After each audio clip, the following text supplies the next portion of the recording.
Old West to Industrialization. Part 2. And this time, it's personal. You took the Old West test, the industrialization test. You felt great about it. You knew everything about the Old West, everything you knew about Carnegie and Rockefeller and Morgan, but for whatever reason, it just didn't work out for you. Well, this is your chance at redemption. What you need to have is your remediation guide. Now, it's got a bunch of blanks in it. You are going to follow along with every slide in this video. What is red? Look for the red text, and I want you to write the red text into the blanks. You are going to create the most premium study guide you could ever imagine. You're going to take that study guide and make note cards from it. Study the note cards, and then take the test for the second time. And this time, I want you to kick a little booty. We're doing Old West to industrialization. Please break out your video guide, and let's get rocking and rolling. Let's talk about that Old West. Now, what area do we speak of? Following the Civil War, the westward movement of settlers intensified into this vast region. Now, this vast region is between the Mississippi River and the Pacific Ocean. That is a ton of land that is now being settled by Americans moving west. Now, you ready for some red stuff? We're on number 1 right now. You see in the top left corner, we're still on number 1. Let's talk cowboys. I should have been a cowboy. In the years immediately before and after the Civil War is the American cowboy.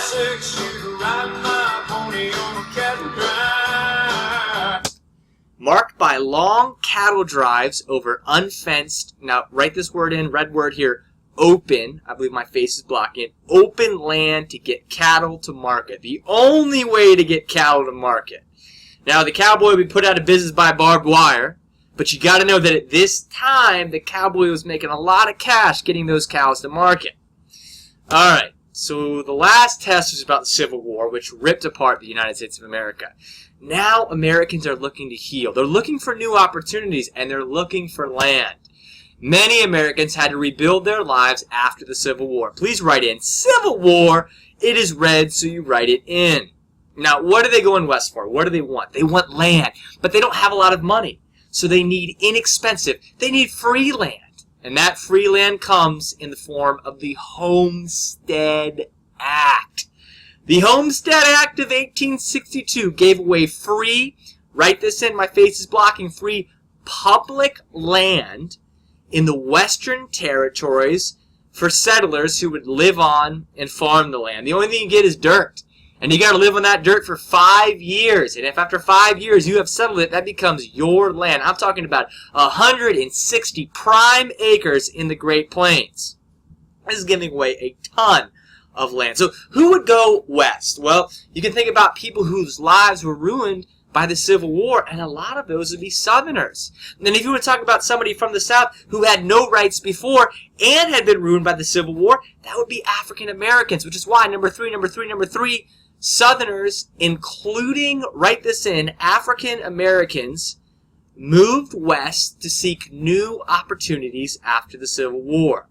All right, so we had dirt, and now we got lots of people that are living on top of this dirt, but they need tools to help them be successful. And if you grow a great crop of wheat, how do you harvest? How do you collect that wheat when it's done being grown? New invention, the mechanical reaper, which is invented by, write this in, Cyrus McCormick, made farming more profitable by increasing the efficiency of production. Efficiency meaning how quickly you can get something done without wasting time, without wasting energy, without wasting any materials. We have something you can hitch onto a mule and you can collect your crop quickly. But how do you get that crop to market? Well, you got something else that's taking off everywhere. You know what I'm talking about. Choo-choo trains. Railroads open new lands in the West for settlement by linking resources, meaning your crop, the crop that you have grown, to markets, to the place where it's being sold. So you got the mechanical reaper, thanks Mr. McCormick, and you got railroad track all throughout the West, helping you be successful with the land that you got from the Homestead Act. So now you got people that are being successful, Now you got settlement out west. Two big regions. Number five. As population moved west, new states in the Great Plains, this area right here, we're talking about west of the Mississippi River before you hit the Rocky Mountains.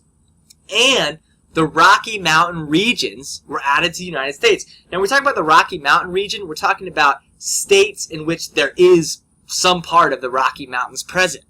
So this is all west stuff just before you get to California, a huge territory.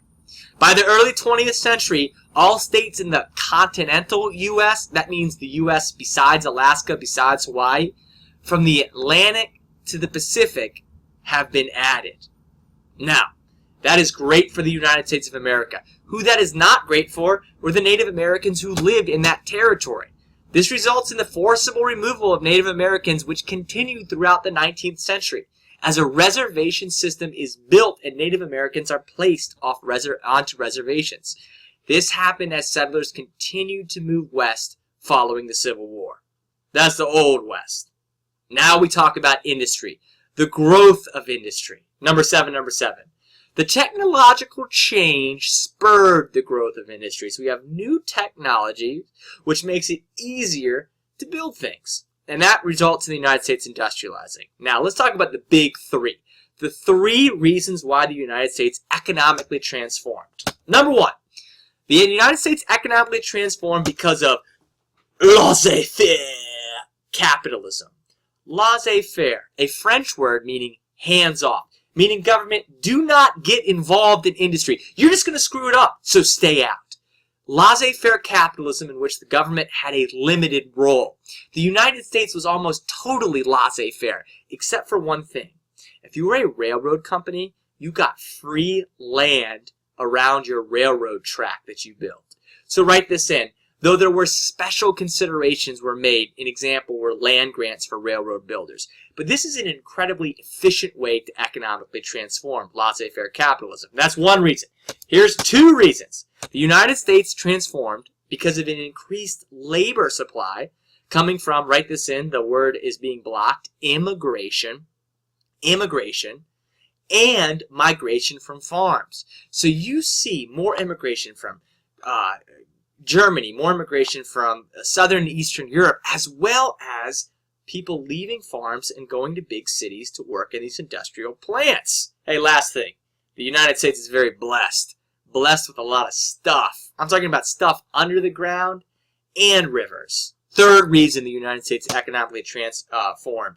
America's wealth of natural resources and navigable rivers. So you can pull stuff out of the dirt, like petroleum, like coal, and then you can move it from one spot to another because of the navigable rivers that the United States has.